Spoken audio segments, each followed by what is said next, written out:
अस्सलाम वालेकुम। हमने लास्ट लेक्चर में निगोशिएशन एक सब प्रोसेस है जो रिक्वायरमेंट इंजीनियरिंग का, वो हमने कंप्लीट किया है। उसके बाद हमारी आउटपुट क्या आई निगोशिएशन सब प्रोसेस की, कि रिक्वायरमेंट्स हमारे पास जो आई हैं वो निगोशिएटेड रिक्वायरमेंट, ऐसी रिक्वायरमेंट्स आ गई हैं जिसपे सारे पार्टीज जो हैं वो सेटिस्फाई हैं। उसके बाद हम क्या करते हैं, अगला हमारा स्टेप क्या होता है, हमने स्पेसिफाई करना है रिक्वायरमेंट को। स्पेसिफाई क्या करना है, हमने रिक्वायरमेंट को एक प्रॉपर स्ट्रक्चर की फॉर्म में लिख लेना है। अब मेनली एक गाइडलाइंस होती हैं कि रिक्वायरमेंट हमेशा टेम्पलेट को यूज़ किया जाता है। आपकी कंपनी अपना टेम्पलेट यूज़ कर सकती है। इसके अलावा अगर अपना उनका टेम्पलेट नहीं है तो यहाँ एज ए स्टूडेंट आप IEEE के रिक्वायरमेंट SRS टेम्पलेट को फॉलो करते हैं, जो कि मैंने आपको पहले SC में भी करवाया होगा। SRS का टेम्पलेट जो है, और अगर आप लोग जो टर्म प्रोजेक्ट कर रहे हैं, जो प्रोजेक्ट कर रहे हैं, रिसर्च बेस्ड नहीं कर रहे, वो भी इसको यूटिलाइज करेंगे। तो आप ये डाउनलोड करके अपने पास रख लें, IEEE का SRS टेम्पलेट। अब स्पेसिफिकेशन का क्या मतलब है, हमने राइट डाउन करना है उन रिक्वायरमेंट को, एक प्रॉपर स्ट्रक्चर की फॉर्म में हमने लिख लेना है। लिखने इससे पहले हम स्टार्ट करने से पहले एक फॉर्मल डेफिनेशन देख लेते हैं। हम पहले भी देख चुके हैं कि रिक्वायरमेंट्स होती क्या है। A description of how the system should behave or the system property और एट्रीब्यूट। सिस्टम रिक्वायरमेंट क्या चीज होती है, कि सिस्टम की डिस्क्रिप्शन है कि सिस्टम कैसे बिहेव करेगा सर्टेन टाइम में, जहाँ पे फिर वो कंस्ट्रेंट हो सकता है कोई भी। इसके हम आगे एग्जांपल देखते हैं। अच्छा, एक रिक्वायरमेंट है, word processor must include spell checking and correction command. एक है, आप एक वर्ड प्रोसेसर बना रहे हो जिसके अंदर आप कहते हो कि स्पेल चेकिंग यूज होनी चाहिए और करेक्शन, स्पेल चेकिंग और करेक्शन हो जानी चाहिए, कमांड वर्ड प्रोसेसर में यूज होनी चाहिए। ये एक यूजर लेवल रिक्वायरमेंट है, ठीक है। The system must ensure that the personal information is never made available without authorization. System level property है। Specific constraint on the system. The sensor must be polled 10 times per second. For example, आप polling ले रहे हो, input ले रहे हो, तो वो 10 टाइम पर सेकंड पोल करना चाहिए सेंसर को। कहीं पे आपने हार्डवेयर सेंसर लगाया हुआ है। एक constraint on the development of the system. The system shall be developed using C hash. अच्छा, यहाँ पे रिक्वायरमेंट्स क्या होती हैं, हमने कहा कि रिक्वायरमेंट्स जो होती हैं वो डिस्क्रिप्शन होती है कैसे सिस्टम को बिहेव करना है, कोई प्रॉपर्टी या एट्रीब्यूट होता है या फिर कंस्ट्रेंट होता है। यहाँ पे ये सब ही रिक्वायरमेंट्स हैं। आप ये रिक्वायरमेंट्स की डिफरेंट टाइप्स हैं, ये देखें। यहाँ यूजर लेवल फंक्शनैलिटी जो है वो की स्पेल चेकिंग होनी चाहिए। सिस्टम प्रॉपर्टी है कि अथराइजेशन, विदाउट अथराइजेशन अवेलेबिलिटी नहीं होनी चाहिए पर्सनल इंफॉर्मेशन की। उसके बाद ये कंस्ट्रेंट है कि सेंसर को 10 टाइम पोल करना चाहिए पर सेकंड। और एक कंस्ट्रेंट है डेवलपमेंट के, कि आपने जो सिस्टम बनाना है वो C# में होना चाहिए। ये डिफरेंट लेवल की रिक्वायरमेंट्स हैं। हाँ, अब हमने देखा कि सिस्टम की फंक्शनैलिटी भी हो सकती है, कंस्ट्रेंट भी हो सकता है, कुछ भी हो सकता है। तो हम कहते हैं कि रिक्वायरमेंट क्या है, mixture of the problem information statement of system behaviour and property and design of manufacturing constraint होता है। The primary measure of the success of software system is the degree to which it meets the purpose for which it was intended. ये एक statement है, important point है। Primary measure of the success of a software system is the degree to which it meets the purpose for which it was intended। जिसके लिए ये बनाया गया है वो पर्पसफुल करे, फिल करे। अब उसके अंदर ये मेनली मकसद है, ये सारे काम हम उसी के लिए कर रहे हैं, जिस मकसद के लिए एक सिस्टम बनाया गया है वो अपने मकसद को पूरा करे। उसके लिए हम रिक्वायरमेंट डिफरेंट लेवल्स पे जाकर लिखते हैं। अच्छा, अगर हम देखते हैं, जैसे हम कहते हैं कि हम हर प्रोसेस को डिस्कस करते हैं। एक प्रोसेस होता है जैसे निगोशिएशन का, उसके कुछ इनपुट्स होंगे कुछ आउटपुट्स होंगे। अब स्पेसिफिकेशन का जो प्रोसेस है, हम एक बबल बनाते हैं जिसके अंदर स्पेसिफिकेशन लिखते हैं। उसकी इनपुट्स क्या होंगी, निगोशिएटेड सेट ऑफ रिक्वायरमेंट जिसपे सब क्लाइंट्स जो है वो सेटिस्फाइड है, ठीक है। और इसके आउटपुट हो क्या होएगी, इसकी वर्क प्रोडक्ट क्या होगी, SRS डॉक्यूमेंट हमारे पास आएगी। हमारे टोटल रिक्वायरमेंट इंजीनियरिंग के प्रोसेस की वर्क प्रोडक्ट भी यही होती है। आर्टिफैक्ट क्या होता है, SRS document, software requirement specification document. अब उन स्पेसिफिकेशन जो है, कोई टेम्पलेट को यूज करते हुए हम रिक्वायरमेंट को राइट डाउन कर लेते हैं, डॉक्यूमेंट कर लेते हैं। अब इसमें डिफरेंट टाइप की रिक्वायरमेंट्स होती हैं। स्पेसिफिकेशन के अंदर एक पोर्शन जो होता है वो फंक्शनल रिक्वायरमेंट्स का होता है। आपने लास्ट टाइम भी देखा होगा, आपको याद होगा कि हम थर्ड चैप्टर में, I think are I triple के फॉर्मेट के थर्ड सेक्शन चैप्टर के अंदर आपका होता है फंक्शनल रिक्वायरमेंट्स। अब हम डिस्कस करने लगे हैं आज, जो हमारा टॉपिक है, हम उस फंक्शनल रिक्वायरमेंट को स्पेसिफिकली डिस्कस करने लगे हैं। फंक्शनल रिक्वायरमेंट्स क्या होती हैं? What inputs the system should accept, what output the system should produce, what data the system should store, data the system might use, what computation the system should perform, the timing and synchronization of the above. अच्छा, अगर हम functional requirements के अंदर हम क्या क्या चीज़ें देखते हैं, जैसे word inputs the system should accept. अगर मैं आपकी रजिस्ट्रेशन वाली एग्जांपल जो हम हमेशा यूटिलाइज करते हैं क्लास में, तो अगर मैं रजिस्ट्रेशन की एग्जांपल को लेती हूँ, हम आपके रजिस्ट्रेशन के प्रोसेस को ऑटोमेट कर रहे हैं, तो इसमें क्या इनपुट्स लेगा रजिस्ट्रेशन का प्रोसेस। अब यूज़र जो है वो स्टूडेंट है, स्टूडेंट अपना आईडी, पार्टिसिपेंट आईडी डाल रहा होगा, अपना नेम डाल रहा होगा, तो वो क्या इनपुट्स सिस्टम ने एक्सेप्ट करनी है। आप यहाँ पे ये डिफाइन कर लेते हो what output the system should produce. अगर हम रजिस्ट्रेशन की ही एग्जांपल लेते हैं, तो इसकी आउटपुट क्या आएगी? जब आपका रजिस्टर पे आप क्लिक कर लेते हो, तो आपको सामने क्या शो होता है, स्क्रीन पे क्या शो होगा, आउटपुट किस तरह की प्रोड्यूस होनी है, वो आपने डिसाइड कर लिया। But data the system should store that the other system might use। For example अगर आप कहते हो कि एक पर्टिकुलर कोर्स, फॉर एग्जांपल मैं कहती हूँ सॉफ्टवेयर रिक्वायरमेंट इंजीनियरिंग के अंदर कितने स्टूडेंट एनरोल हुए हैं, मैं ये देखना चाहती हूँ, तो एक रिपोर्ट कोई कंप्यूटेशन करके वो रिपोर्ट जनरेट करेगा ना, तो आप इसने सेव किया होगा ये डाटा, बैकएंड पे टेबल बने होंगे, उसके अंदर सेव करके इसने बाद में अगर मैं कंप्यूटेशन कोई परफॉर्म किया है, कंप्यूटेशन करके उसने रिपोर्ट जनरेट कर दी है। And the timing and synchronisation of all आते अब कोई भी रिक्वायरमेंट्स जब होती हैं, तो आप ये सारी चीज़ों के लिहाज से उसे देखते हो कि वो इनपुट क्या लेगा, आउटपुट क्या जनरेट करेगा, डाटा क्या सेव होगा उस रिक्वायरमेंट के केस, और कंप्यूटेशन क्या परफॉर्म होगी। रिक्वायरमेंट कितनी डिटेल्ड होनी चाहिए? abstract requirement are the requirements of stakeholder, detailed requirement और system specification। अच्छा, यहाँ पे नोट करने दो पॉइंट्स। एक, स्टेक होल्डर यूजर की रिक्वायरमेंट्स हैं, यूजर रिक्वायरमेंट्स, और एक है सिस्टम रिक्वायरमेंट और सिस्टम स्पेसिफिकेशन। जो अब्स्ट्रैक्ट यूजर की रिक्वायरमेंट या स्टेक होल्डर की रिक्वायरमेंट जो होती हैं वो अब्स्ट्रैक्ट लेवल में होती हैं, फिर उनको डिटेल अप किया जाता है सिस्टम रिक्वायरमेंट में, उनको डिटेल में। फॉर एग्जांपल अगर मैं बात करती हूँ, सिस्टम को अथेंटिकेशन देनी चाहिए। अब ये एक रिक्वायरमेंट यूजर की साइड पे तो सिर्फ अथेंटिकेशन की बात हो गई है, जैसे हम यूज केस बना लेते हैं, यूज एक्टर बनाते हैं और उसका इंटरेक्शन यूज केस के साथ यूज के अथेंटिकेशन का लिख देते हैं। अब डिटेल्ड रिक्वायरमेंट में क्या होगा? अब जो फॉर एग्जांपल दो फील्ड बने हैं, एक आईडी, आईडी का एक पासवर्ड का लॉगिन पर क्लिक करना है। अब आईडी है, इसमें आईडी लॉगिन दोनों जो है एम्प्टी नहीं होने चाहिए, या आईडी को एम्प्टी, इनमें से कोई एक फील्ड भी एम्प्टी नहीं होना चाहिए, या जो पासवर्ड है वो टोटल करेक्टर का नहीं हो सकता, या कोई कीवर्ड जो है वो पासवर्ड नहीं हो सकता, सो ऑन। ये सारी चीज़ें जो हैं ये हम सिस्टम इस लेवल पे डिटेल रिक्वायरमेंट जब करते हैं, हम एनालिसिस कर रहे होते हैं, यहाँ पे हमारे पास सब्सट्रैक्ट रिक्वायरमेंट होती हैं, फिर हम एनालाइज करके, हम अंडरस्टैंड करके डिटेल रिक्वायरमेंट बनाते हैं, जो कि सिस्टम की स्पेसिफिकेशन होती है, जिसको हम डिटेल अप करते हैं एक एब्स्ट्रैक्ट रिक्वायरमेंट में से मल्टीपल सिस्टम स्पेसिफिकेशन उसमें प्रोड्यूस कर लेते हैं। इसकी यहाँ पे देखते हैं टाइप्स ऑफ रिक्वायरमेंट में, एक यूजर रिक्वायरमेंट होती है, सिस्टम रिक्वायरमेंट रहती है। जैसे मैंने पहले बात की, यूजर जो होंगी वो एब्स्ट्रैक्ट होंगी, सिस्टम जो होंगी डिटेल अप होंगी।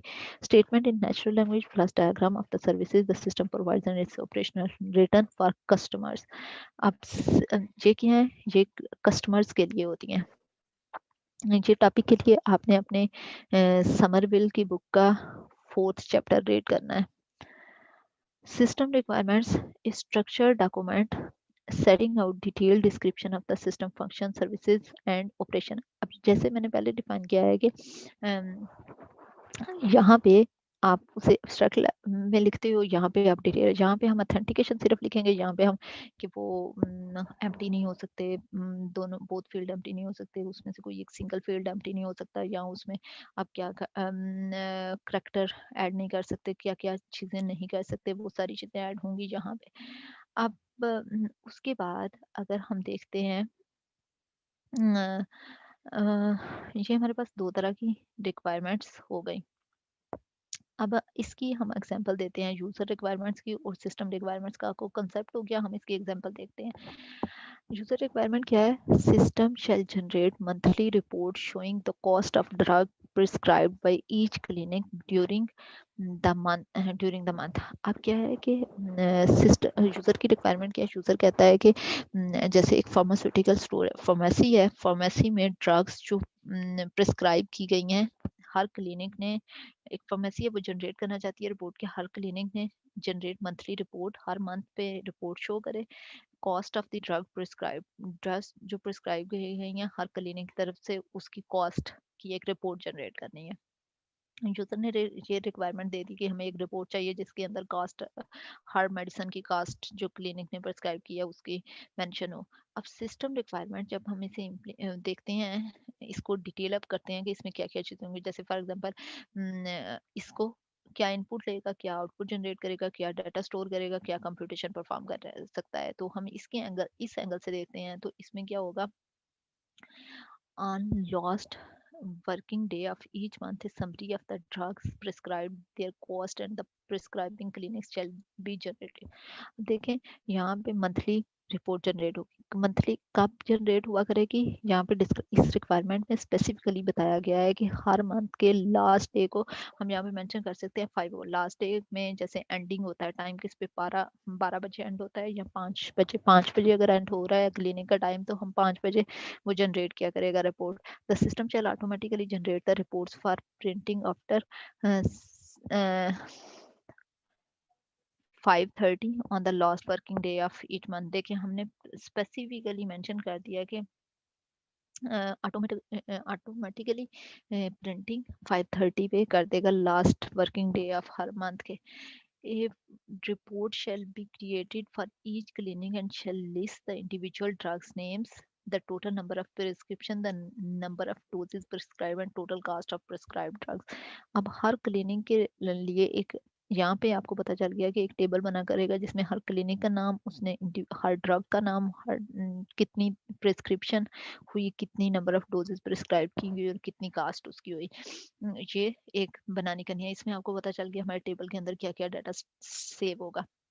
If drugs are available in different doses, for example 10 mg, 20 mg, 50 mg, separate reports shall be created for each dose। अब यहाँ पे ये भी एक्सप्लेन हमने कर दिया कि अगर डिफरेंट मल्टीपल, एक ड्रग जो है उसके 50 mg भी अवेलेबल है एक डोज और एक 500 mg भी अवेलेबल है, तो दोनों के लिए रिपोर्ट, सेपरेट रिपोर्ट के अंदर सेपरेट एंट्रीज होंगे। Access to all cost reports shall be restricted to authorized user listed on a management access control board। उसके बाद हम ये भी मेंशन कर दिया ये रिपोर्ट हर बंदा नहीं दे सकता, स्पेसिफिकली हमने कुछ अथराइज्ड यूजर लिस्ट किए हुए हैं, सिर्फ वही ये रिपोर्ट देख सकते हैं। यहाँ पे ये एक हमारी यूजर रिक्वायरमेंट्स थी। यूजर के पर्सपेक्टिव से इसी रिक्वायरमेंट को ये सिस्टम स्पेसिफिकेशन इसकी बनाई गई है। ये सिस्टम रिक्वायरमेंट्स हैं, इसी रिक्वायरमेंट के अंदर से ये सारी रिक्वायरमेंट्स एक्सट्रैक्ट हुई हैं। अब readers of user requirements and system requirements. User requirements client उसे रीड करता है, सिस्टम एंड यूजर उसे रीड कर रहा होता है, client, engineer, contractor, system architect सारे यूज कर रहे होंगे। अब उसमें से सिस्टम, इसी यूजर रिक्वायरमेंट की जब हमने एक्सप्लेन कर दिया तो उसको भी सिस्टम एंड यूजर यूज कर रहे होते हैं, क्लाइंट, सॉफ्टवेयर सिस्टम आर्किटेक्ट और सॉफ्टवेयर डेवलपर। अब यहाँ पे एक न्यू एंटर हुआ है, देखें डेवलपर, जो आपने डिटेल अब किया हुआ है इसके साथ डेवलपर लिंक कर रहा होता है क्योंकि ये अंडरस्टैंड करता है और इसके अकॉर्डिंग उसने उसको इम्प्लीमेंट करना होता है। ये डिफरेंट यूजर हैं रिक्वायरमेंट्स के। अब रिक्वायरमेंट डॉक्यूमेंट जो होती है हमारी, जब भी आप रिक्वायरमेंट डॉक्यूमेंट बनाते हैं तो वो हमारे पास एसआरएस, हमारी रिक्वायरमेंट स्टेज की आउटपुट क्या आती है या वर्क प्रोडक्ट या आर्टिफैक्ट क्या होता है, एसआरएस डॉक्यूमेंट। ये एसआरएस डॉक्यूमेंट जो होती है through out the life of software चलती है। यही एसआरएस डॉक्यूमेंट डिज़ाइन टीम को दी जाती है, ये एसआरएस डॉक्यूमेंट जो होती है इम्प्लीमेंटेशन वालों डेवलपर्स को दी जाती है, ये एसआरएस डॉक्यूमेंट टेस्टिंग टीम को दी जाती है टेस्ट केसेस बनाने के लिए, और यही डिप्लॉयमेंट में यही क्लाइंट यूज करता है। इस डॉक्यूमेंट को हम एज ए कॉन्ट्रैक्ट यूज कर रहे होते हैं और क्लाइंट इसी के अगेंस्ट वेरीफाई करता है कि क्या उसकी सारी रिक्वायरमेंट फुलफिल हो रही हैं या नहीं हो रही। यूज केस से रिक्वायरमेंट्स को ड्राइव करना है। हम एग्जांपल देते हैं यूज केस का टेक्स्ट हमने बहुत दफ़ा देखा हुआ है कि यूज केस का टेक्स्ट कैसे लिखते हैं। आईडी यूज केस को यूनिक आईडी हमेशा दिया जाता है क्योंकि बाद में हमने उसे यूटिलाइज करना है। उसका नेम साइन अप करना है, एक्टर्स कौन से होंगे, यूज़र होगा, उसके अलावा जीमेल सर्वर हो सकता है जो कि एक सेकेंडरी एक्टर होगा जिसमें आपका डाटा सेव हो रहा है जाके, या आपको ज़रूरत होगी तो आप उसमें से ले लेंगे। डिस्क्रिप्शन के यूज़र साइन अप कर रहा है to registered and get backup of her history. अब ट्रिगर ट्रिगर क्या होता है, कैसे स्टार्ट होता है कि आप ना एप्लीकेशन क्या करना, आपने डाउनलोड करके डाउनलोड वो कर ली है और आप एप्लीकेशन के आइकन पे क्लिक करते हो तो वो ओपन हो जाता है। उसके बाद प्री कंडीशन क्या है, यूज़र ने एप्लीकेशन डाउनलोड की हो तो ये चल सकता है। पोस्ट कंडीशन क्या है, user successfully sign up and log in information is stored on the phone, in future the user should be logged in automatically. अच्छा यहाँ पे देखें लिखा हुआ है फ्यूचर यूज पोस्ट कंडीशन में, समटाइम्स आप किसी जगह पे लॉग इन करते हो तो वो ऑटोमेटिकली आपकी इन्फॉर्मेशन, जब आप साइन अप करते हो तो वो आपकी इन्फॉर्मेशन सेव कर लेता है ताकि नेक्स्ट टाइम आपको ऐड ना करनी पड़े। अगर आप नहीं सेव करते तो वो नेक्स्ट टाइम आपको दोबारा से लॉगिन आईडी पासवर्ड देना होता है। तो ये यहाँ पोस्ट कंडीशन दे रहा है कि ऑटोमेटिकली सेव हो जाएगा और आपको दोबारा नहीं आता। फिर हम नॉर्मल वर्क फ्लो बनाते हैं कि आपने सेलेक्ट किया प्रेयर असिस्टेंट, आपने एक ये ऐप थी इंस्टॉल की, इसके लिए आपने Gmail ask for Gmail ID और पासवर्ड आपने दिया। जीमेल आईडी पासवर्ड जो है नॉर्मल, जब सारी चीज़ें सही सही चलती हैं तो ये टास्क परफॉर्म होते हैं। फोर्थ में क्या, confirm email id and gmail server in step 4 of the normal flow if the user enter wrong email and password। अगर wrong email enter करेगा तो ये इसमें से वार्निंग मैसेज जनरेट हो सकता है, वो ये करेगा system will ask to reenter the email. Exception आ सकती है इंक्लूड कुछ भी इंक्लूड्स, इसमें कोई और यूज केसेस कौन से इंक्लूड हैं, स्पेशल रिक्वायरमेंट्स असम्पशन कुछ हैं तो वो आप ऐड कर सकते हो। अच्छा ये यूज केस है, इससे हमने हमने एनालाइज किया, हमने यूज केस बनाया, यूज केस के बाद हम सिस्टम रिक्वायरमेंट्स जब स्पेसिफाई करने लगे हैं तो हमने रिक्वायरमेंट्स इससे एक्सट्रैक्ट करनी है। पॉसिबल फंक्शनल रिक्वायरमेंट्स, हम फंक्शनल रिक्वायरमेंट्स की बात कर रहे हैं स्पेसिफिकेशन के अंदर से। थर्ड चैप्टर में आपका स्पेसिफिक पोर्शन होता है जिसमें फंक्शनल रिक्वायरमेंट की बात होती है। अब यूज केस के अंदर से हम ड्राइव करने हैं फंक्शनल रिक्वायरमेंट। हमने यूज केस देख लिया साइन अप का, अब इसमें से क्या क्या requirement, the user shall download the mobile application through the play store, user shall display sign up from form which takes Gmail ID and password and uh, as input. The system shall verify that the user provided account exists at Gmail server. The system shall display a warning message, email ID is not exist with an option re-enter email ID. The system shall display the confirmation message to give feedback. अब देखें previous जो हमारे पास use case था इससे हमने ये वाली requirement extract करनी है। हमने वहाँ देखा है कि एक नॉर्मल साइन अप का जो वर्क फ्लो होना है वो ये हो सकता है, हम इससे रिक्वायरमेंट एक्सट्रैक्ट कर लेते हैं कि ये पॉसिबिलिटी हो सकती है। अगर नहीं ठीक होता तो आपको क्या मैसेज शो करना है। अच्छा रिक्वायरमेंट्स के अंदर आपने सिर्फ यही नहीं लिखना कि एक नॉर्मल वर्क फ्लो जो होता है कि रिक्वायरमेंट सिर्फ नॉर्मल चीज़ें जो होती हैं, अगर हमारी कोई एक्सेप्शन आती है, अगर हमारा राइट होता है इनपुट क्या देनी है वो यहाँ पे देखें। इन अगर हम उसी सेंस पे देखें इनपुट कौन कौन सी होंगी, यूज़र का आईडी पासवर्ड क्या क्या चीज़ें देनी है, उसके बाद आउटपुट क्या जनरेट होगी और मैसेज किस तरह का शो होगा। अगर ईमेल नहीं एग्जिस्ट करती होगी जो ये मैसेज रिप्रेजेंट करेंगे, इस ये एक्सेप्शन वाली भी रिक्वायरमेंट्स आपने ऐड करनी होती हैं। जो एसआरएस डॉक्यूमेंट होती है, एक अच्छी एसआरएस डॉक्यूमेंट की क्या करैक्टरिस्टिक्स होती हैं, रिक्वायरमेंट डॉक्यूमेंट को करेक्ट होना चाहिए, अनएम्बिगियस होना चाहिए, कंप्लीट होना चाहिए, कंसिस्टेंट होना चाहिए, रैंक्ड प्रियोरिटाइज रैंकिंग होनी चाहिए, वेरीफाइएबल होना चाहिए, मॉडिफाइएबल, ट्रेसेबल। करेक्ट रिक्वायरमेंट्स को होना चाहिए, एम्बिग्यूटी कोई नहीं होनी चाहिए, डिफरेंट इंटरप्रिटेशन, कंप्लीट होना चाहिए, कंसिस्टेंट, कन्फ्लिक्ट नहीं होना चाहिए, रैंक इंपॉर्टेंस असाइन हो, रैंकिंग होनी चाहिए, वेरीफाइएबल होना चाहिए कि टेस्टेबल हो जाए, टेस्ट हम कर सकें, मॉडिफाइएबल बाद में चेंज कर सकें, ट्रेसेबल वो ट्रेसेबिलिटी मैट्रिक्स जो हम बनाते हैं। एक अच्छी एसआरएस की ये क्वालिटीज़ होती हैं कि उनमें रिक्वायरमेंट ये सारी करैक्टरिस्टिक होनी चाहिए। वन बाय वन हम देख लेते हैं कि इसका क्या मतलब है। करेक्ट रिक्वायरमेंट क्या होता है, an SRS is correct if and only if every requirement stated therein is one that the software shall meet. Requirement जो लिखी हुई हैं वो सारी सॉफ्टवेयर मीट करेगा. There is no tool to produce that ensures अच्छा, कोई भी ऐसा टूल नहीं है जो कि इंश्योर करे करेक्टनेस एसआरएस की. एसआरएस को करेक्ट होना चाहिए. करेक्ट होने का मतलब क्या है कि जो इतनी सॉफ्टवेयर में जो रिक्वायरमेंट लिखी हुई हैं वो मीट होनी चाहिए. कोई भी टूल अवेलेबल नहीं है जो कि ये इंश्योर करे. तो हम कैसे करते हैं? Software should compare by any applicable superior specification. आप क्या करते हो? आप सिमिलर स्पेसिफिकेशन डॉक्यूमेंटेशन स्टैंडर्ड्स कुछ देखते हो, उनके अगेंस्ट उसको कंपेयर करके देख लेते हो इंश्योर करने के लिए. उसके अलावा कस्टमर और यूज़र कैन डिटरमिन होता है.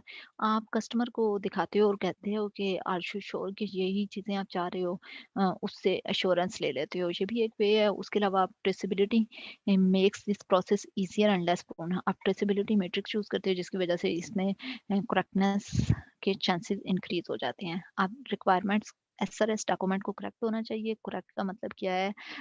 कि जितनी जो रिक्वायरमेंट्स आपने लिखी हैं वो मीट होनी चाहिए. इसको इंश्योर करने के लिए कोई टूल अवेलेबल नहीं है. और कैसे इंश्योर किया जाता है कि आप कोई स्टैंडर्ड्स को, उसके अलावा दूसरी स्पेसिफिकेशन जो आपके पास टेम्पलेट अवेलेबल होंगे, आपके पास सुपीरियर एप्लीकेशन के जैसे कुछ कंपनीज की नासा की किसी सॉफ्टवेयर स्पेसिफिकेशन करेक्ट पड़ी हुई है तो आप उनके, जैसे अगर मैं आपको एक पेपर लिखने की बात करती हूँ तो पेपर आप क्या करोगे? आप कोई पेपर जो रिव्यू पेपर पब्लिश हुआ हुआ है ऑलरेडी उस फील्ड में, तो आप उसके साथ कंपेयर कर लोगे कि ये उसमें जो सारी चीज़ें हैं ये फुलफिल हो रही हैं. उसके अंदर जो जैसे उसके लिखने का स्टाइल है आप भी उसी को कॉपी करने की कोशिश कर लोगे. तो ये आपने उसके साथ कंपेयर कर लिया. या फिर आप क्लाइंट से पूछते हो कि यही चीज़ें हैं, ये इंश्योर करने के लिए करेक्ट हैं, और ट्रेसेबिलिटी मैट्रिक्स भी यूज़ किए जाते हैं. उसके बाद unambiguous.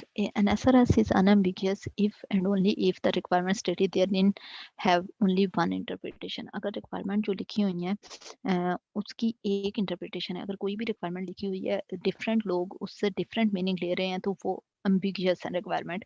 और एसआरएस को अनएम्बिगियस होना चाहिए. उसमें कोई एम्बिग्यूटी नहीं होनी चाहिए. वो किस केस में हो सकती है? जब उसमें लिखी हुई रिक्वायरमेंट की एक ही इंटरप्रिटेशन हो, हर लोग उससे सेम मीनिंग ले. The SRS should unambiguous both to those who create it and those who use it. अब यूजर्स कौन कौन से होते हैं SRS के? रिक्वायरमेंट एनालिस्ट बनाते हैं जब रिक्वायरमेंट स्पेसिफिकेशन लिख रहे हैं, उनके लिए भी अनएम्बिगस होनी चाहिए. और जो यूज़ कर रहे हैं जैसे टेस्टर्स, डेवलपर्स, डिज़ाइनर्स, क्लाइंट्स, सब ने यूज़ करनी है. ये डिफरेंट जो लोग होते हैं इनका डिफरेंट बैकग्राउंड होता है. However, these group often do not have the same background and therefore do not tend to requirement in the same way. आपने ऐसे रिक्वायरमेंट लिखनी होती है जिसमें एम्बिग्यूटी ना हो, हर पर्सन के लिए सेम मीनिंग हो. हाउ टू अवॉइड एम्बिग्यूटी, कैसे अवॉइड की जा सकती है? Natural language pitfall. अच्छा, नेचुरल लैंग्वेज में कुछ ऐसे, हम इंग्लिश लैंग्वेज में रिक्वायरमेंट लिखते हैं. नेचुरली इंग्लिश लैंग्वेज जो है वो एक एम्बिगुअस लैंग्वेज है. इसके कुछ प्रॉब्लम्स होते हैं. आप आपने कोशिश करें कि उन वर्ड्स को चूज करें जो कि अनएम्बिगियस हो, जिनमें एम्बिग्यूटी कम हो. उन वर्ड्स को यूज करें जिनके मल्टीपल मीनिंग्स ना बन सकते हो. दूसरा, रिक्वायरमेंट स्पेसिफिकेशन लैंग्वेजेस होती हैं जिनको यूज़ किया जाता है. जी स्पेसिफिकेशन भी होती है एक लैंग्वेज. इसको आगे चल के हम थोड़ा सा इस टॉपिक पे भी डिस्कशन करेंगे. रिक्वायरमेंट को राइट करने की डिफरेंट लैंग्वेजेस यूज़ होती हैं. और रिप्रेजेंटेशन टूल्स आप डिफरेंट डायग्राम्स के थ्रू रिप्रेजेंट कर लेते हैं ताकि डिफरेंट इंटरप्रिटेशन ना हो, एम्बिग्यूटी खत्म हो जाए. जो हम एसआरएस के बाद में डिफरेंट डायग्राम्स लगा देते हैं. आपने यूज केस डायग्राम और different representation tools picture visually represent कर देते हो. कंप्लीट क्या होता है? An SRS is complete if and only if it includes the following elements: all significant requirements, whether relating to functionality, performance, design, constraint, attributes, or external interfaces, definition of responses of the software to all realizable classes of input data in all realizable classes of situation. Note that it is important to specify the responses to both valid and invalid input, full labels and references to all figures, tables, and diagrams in the SRS, and definition of all the terms and units of measure. अच्छा, SRS complete कब होती है? कब होती है? देखें, आपने सारी डायग्राम्स, सारे टेबल्स, सारी चीज़ों को लेबल किया हो, रेफरेंस उनके दिए हों, रेफरेंस में उनके जो रेफरेंस क्रॉस रेफरेंसिंग भी की हो, आपने उनमें अगर कोई डायग्राम जैसे यूज़ केस चूज़ किया है तो आपने उसको यूनिक आइडेंटिफायर दिया हो, डायग्राम्स के लिए यूनिक आइडेंटिफायर, रिक्वायरमेंट्स के लिए आइडेंटिफायर हो यूनिक जिनको और आपने requirement specify valid both valid and non invalid input दोनों के लिए आपने किया हो। जैसे वैलिड जो लास्ट हमारी क्लास हुई थी एग्जाम्पल के हम आईडी देते हैं और पासवर्ड दो फील्ड हैं, उसके लिए आप वैलिड जब इनपुट होगी तो उसमें क्या होगा, और अगर हम इनवैलिड इनपुट उसकी जगह पे देते हैं तो इनवैलिड इनपुट की केस में आउटपुट क्या आएगी, क्या मैसेज होगा, आपने दोनों मेंशन किए हों। अगर आपने इनवैलिड के केस में मेंशन नहीं किया हुआ तो आपकी स्पेसिफिकेशन कंप्लीट नहीं होगी। कंसिस्टेंस क्या होता है? An SRS is consistent if and only if no subset of individual requirement described in it conflict. Consistency क्या है कि requirements conflict ना करें एक दूसरे से. Three type of likely conflict in SRR as follow. The specified requirement of real world objects may conflict. For example, अच्छा conflict कैसे आ सकते हैं? SRS कंसिस्टेंट कब होगी? जब उसमें कन्फ्लिक्ट ना हो, उनमें जो रिक्वायरमेंट है वो आपस में कन्फ्लिक्टिंग ना हो. कन्फ्लिक्टिंग कैसे हो सकती है? फॉर एग्जांपल एक बंदा है वो कह रहा है रिपोर्ट जो है वो टेक्सचुअल फॉर्म में होनी चाहिए और दूसरा बंदा कहता है टेबुलर फॉर्म में रिपोर्ट जनरेट होनी चाहिए, तो ये कन्फ्लिक्ट है, दोनों एट अ टाइम तो नहीं इम्प्लीमेंट हो सकती. एक बंदा कह रहा है कि कोई आप उसमें कोई हार्डवेयर डिवाइस यूज कर रहे हो जिसमें लाइटनिंग शो हो रही है, कुछ इस टाइप का सिस्टम बना रहे हो, तो एक बंदा कह रहा है लाइट जो होती है वो ग्रीन कलर की होनी चाहिए, दूसरा कह रहा है लाइट ब्लू कलर की होनी चाहिए. अब यहाँ पे फिर कन्फ्लिक्ट है. अब कुछ यहाँ पे डिफरेंट टाइप की वन रिक्वायरमेंट में stated the A must always follow B while another may require that A and B occur simultaneously. अब एक बंदा कहता है कि A must follows B और दूसरा कहता है A और B एट ए टाइम होनी चाहिए. इस तरह के कन्फ्लिक्ट्स आते हैं जिनको जो कि जिसकी वजह से रिक्वायरमेंट कंसिस्टेंट नहीं रहती हैं. आपकी एसआरएस हमेशा कंसिस्टेंट होनी चाहिए, एक अच्छी SRS. Verifiable.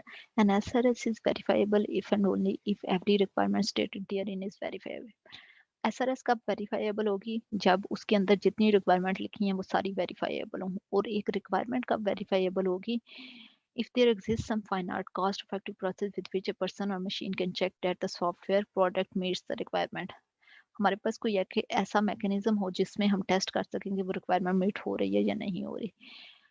In general an ambiguous requirement is not very. अगर रिक्वायरमेंट एम्बिगुअस है तो वेरीफाई नहीं हो. But non verifiable requirement include statement such as works well, good human interface. अच्छा पहले भी मैंने आपसे क्लास में ये एग्जांपल काफ़ी दफ़ा दी हुई है. जैसे अच्छी परफॉर्मेंस, गुड परफॉर्मेंस अब मैं मेजर नहीं कर सकती. तो मैंने अगर कहूँ 5 सेकंड में रिपोर्ट जनरेट होनी चाहिए तो इसको ये एक वेरीफाइबल रिक्वायरमेंट है. लेकिन गुड परफॉर्मेंस एक वेरीफाइबल रिक्वायरमेंट नहीं है. वर्क्स वेल वेरीफाइबल रिक्वायरमेंट नहीं है. Easy to use verifiable requirement नहीं है. तो हमारी एसआरएस के अंदर ये सारी रिक्वायरमेंट वेरीफाइबल होनी चाहिए. जब तक सारी रिक्वायरमेंट वेरीफाइबल नहीं होंगी तो आप की एसआरएस वेरीफाइबल नहीं होगी. और जब तक आपकी एसआरएस वेरीफाइबल नहीं है तो आपकी एसआरएस एक अच्छी गुड क्वालिटी की नहीं है और आपका सिस्टम जो होगा जो डेवलप होगा वो अच्छी क्वालिटी का नहीं होगा. एंड तो ये गुड वेल यूजली इस तरह की टर्म्स जो हैं उनको अवॉइड करना है. क्वांटिफाइबल जो रिक्वायरमेंट्स एम्बिगियस होती हैं वो वेरीफाइबल नहीं होती हैं. आप जब तक रिक्वायरमेंट्स को क्वांटिफाई नहीं करते तो आप उसे वेरीफाई नहीं करते, मतलब टेस्ट नहीं कर सकते. उसके बाद मॉडिफाइबल कि एक रिक्वायरमेंट जो है वो चेंजेबल हो. अब जब तक आपके पास एक स्पेसिफिक पीरियड ऑफ टाइम होता है, जैसे फॉर एग्जांपल 6 मंथ तक हमने कहा हुआ है चेंज आ सकता है, तो रिक्वायरमेंट इस तरह से लिखी होगी चेंज को इनकॉर्पोरेट कर सके. और जब तक हमने बेसलाइन नहीं किया हुआ रिक्वायरमेंट्स को, रिक्वायरमेंट एक फ्री स्टेट होती है कि हम कहते हैं कि इसके बाद हम चेंजेस एक्सेप्ट नहीं करेंगे, तो जब तक आपने बेसलाइन नहीं किया आपकी रिक्वायरमेंट इस तरह की होगी वो मॉडिफाइबल हो. स्टेबल होनी चाहिए रिक्वायरमेंट्स को, बार बार एडजस्ट ना करना पड़े. ट्रेसेबिलिटी मैट्रिक्स हम बनाते हैं जिसके अंदर रिक्वायरमेंट जैसे R1 की वजह से यूज केस 1, टेस्ट केस 1 और एक्टिविटी डायग्राम और क्लास डायग्राम में से कौन सी क्लासेस R1 की वजह से कौन कौन सी चीज़ें आ रही है. तो ट्रेसेबिलिटी मैट्रिक्स जो ट्रेसेबिलिटी टेबल्स आपने देखे थे वो हम यहाँ पे बनाते हैं. हमारी रिक्वायरमेंट्स ये ये तीनों चीज़ें आप रिक्वायरमेंट मैनेजमेंट में डिटेल में और पढ़ोगे. अब एक अच्छी एसआरएस को में को ट्रेसेबल होना चाहिए, स्टेबल होना चाहिए, मॉडिफाइएबल होना चाहिए, वेरीफाइएबल होना चाहिए कि टेस्ट कर सकें, कंसिस्टेंट होना चाहिए, कोई कन्फ्लिक्ट नहीं होना चाहिए, कंप्लीट होना चाहिए। सारी रिक्वायरमेंट आपने जैसे एक यूज़र लेवल पे डिफाइन किए हैं, तो सिस्टम स्पेसिफिकेशन सिस्टम लेवल पे डिफाइन की हूँ। एक रिक्वायरमेंट से मल्टीपल सिस्टम रिक्वायरमेंट्स आप आउटपुट निकाल सकते हैं। अनएम्बिगुअस होना चाहिए, नेचुरल लैंग्वेज में एम्बिग्यूटी होती है जिसकी वजह से इश्यूज आ सकते हैं। यहाँ पे आपने अनएम्बिगुअस कैसे करना है कि डिफरेंट लोग डिफरेंट उससे इंटरप्रिटेशन ना करें। उसके लिए रिक्वायरमेंट स्पेसिफिकेशन की लैंग्वेज भी यूज़ होती हैं। करेक्ट होना चाहिए। उसके लिए आप जनरल कुछ टेम्पलेट यूज़ कर सकते हो, और उसके अलावा आप क्लाइंट से पूछ सकते हो, ट्रेसेबिलिटी यूज़ कर सकते हो। तो ये सारी चीज़ें आपकी होनी चाहिए एक अच्छी एसआरएस में। नेक्स्ट हम यहाँ से ही फंक्शनल रिक्वायरमेंट से ही स्टार्ट करेंगे कि हम एग्जांपल देखेंगे कि correct requirement, consistent, complete requirement, different example देखेंगे और नॉन फंक्शनल रिक्वायरमेंट्स को देखेंगे। आज के लिए इतना ही।